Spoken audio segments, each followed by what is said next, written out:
I keep drawing a correlation and a connection between Volkanovski and Usman. And I know there's a big difference, but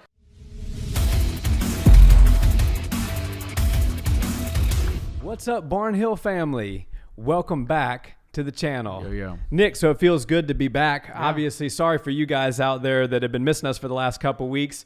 My day job obviously took me outside of the country. I know we tried to line up a couple of videos while we were gone, but Wi-Fi in Jamaica just tends to not be the best thing, and it's hard to coordinate. So sorry, and we are back, and we are uninterrupted now. Absolutely. And we got some great fights to talk about. I mean, Brian Ortega versus Alexander Volkanovski. Alexander Volkanovski is just quietly continuing his reign of greatness. Yeah. Brian Ortega looked better than he's ever looked, in my opinion. It still wasn't enough to defeat Volk. What was your take on this fight? It was an incredible fight. Yeah, well, you came back just in time because there's been a little bit of a lull in the fight world, but this weekend came in hot with the great boxing matches, great grappling matches, and then, of course, this mega UFC card. You had the return of Nick Diaz, and then this main event lived up to the hype and then some. You know, they wanted this fight to feel like a big fight, and they put these guys into the Ultimate Fighter as the coaches to try to build up some animosity and help promote this fight.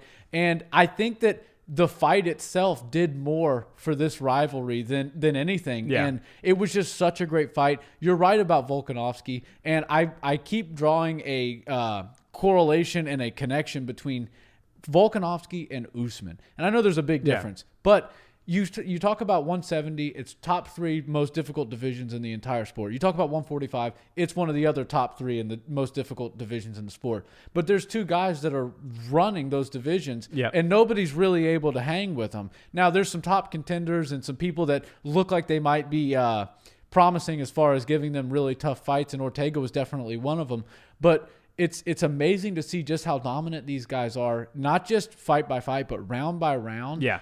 In these really difficult weight divisions. You know, I'm blown away that Volkanovski was able to go in there. He's done 3 5-minute rounds, or 5 5-minute rounds in all of his title fights so far, and he's just building up some serious experience as the champ. Well, 75 minutes of total fight time as the champ and only 3 title defenses is really incredible, actually. Yeah. That's a heck of a lot of experience in not so many fights.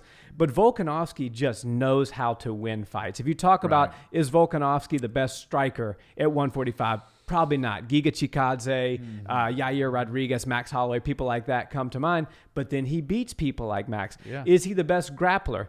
Definitely not. Although we did see Craig Jones in his corner last night. Craig's one of the best no-gi grapplers in the world right now. Still, Brian Ortega gets the nod. And he had Henner Gracie in his corner trying to coach him through finishing multiple submission attempts in that 3rd round. Yeah. And Volk got out of him. I call it almost spaz jitsu, where it wasn't even technical, but he just willed and powered his way out of that mounted guillotine. Thank God for a little sweat. Yeah, I'm telling you, the guy just continues to impress me and surprise me.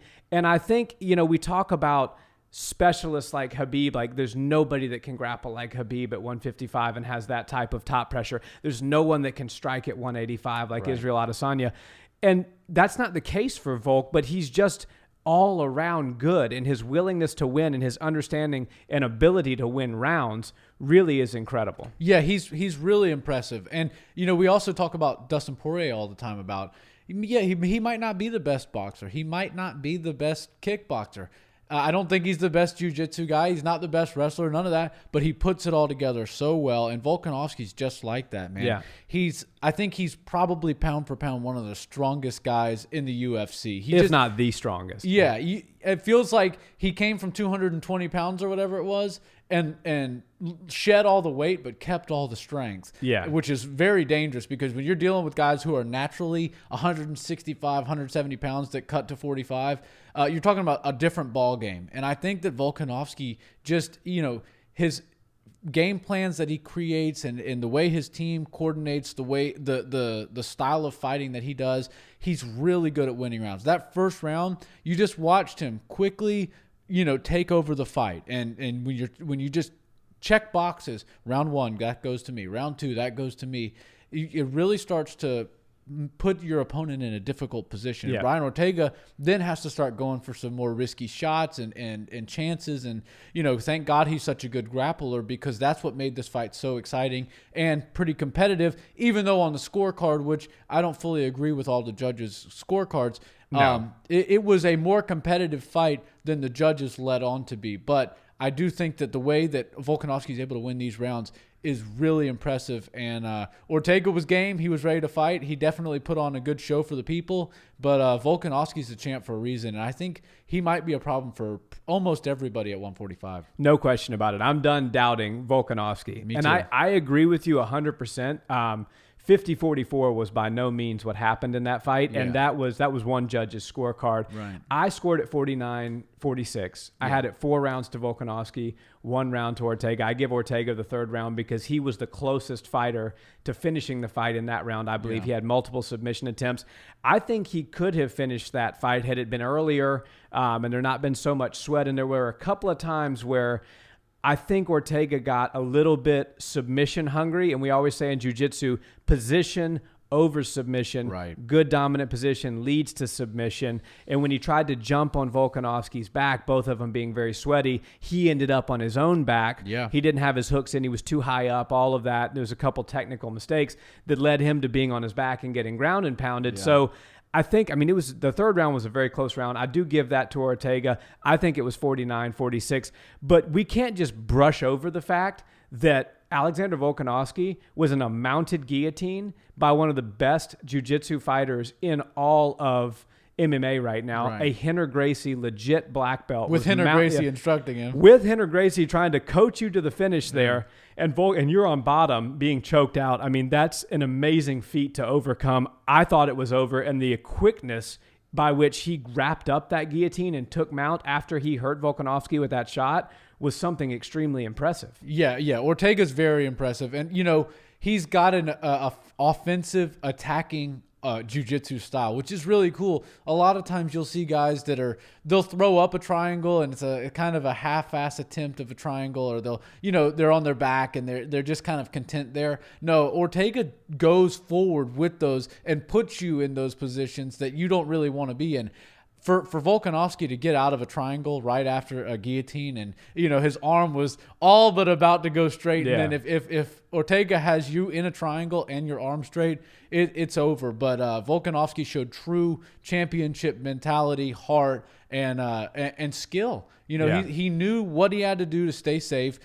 And I swear to God, if you check the head and the hairlines of the Ortega camp and the Volkanovski camp, they probably all have a little bit extra gray hair today, because when Ortega jumped the back and he didn't have a hook in and he slid right off, that probably made Henner just sprout out some gray hairs. And then when Volkanovski right after that is standing on top of him in his open guard, with his arms wide open, and Ortega's just throwing up triangle attempts and stuff like that. That probably made Eugene Behrman's hair want to just like fall out of his head. But it was so intense. I think round 3 was definitely a top candidate for round of the year. No doubt. This fight, because of everything that was on it, the fight, the fact that the card was amazing, and the fight round by round, although wasn't competitive on the judges' scorecards, was a very competitive, close fight. This is a fight of the year candidate. I don't know if it's going to make the top of the list, but round 3 certainly should be a front runner for round of the year, because that was super exciting. This is my fight of the year so far. Yeah. And it really begs the question now. Ortega's in a tough spot, right? Yeah. He's been in 2 title fights. He's lost both of them. He looked much better this go round than last one. And I do think Ortega's young enough to still get a 3rd title fight and potentially be a champion.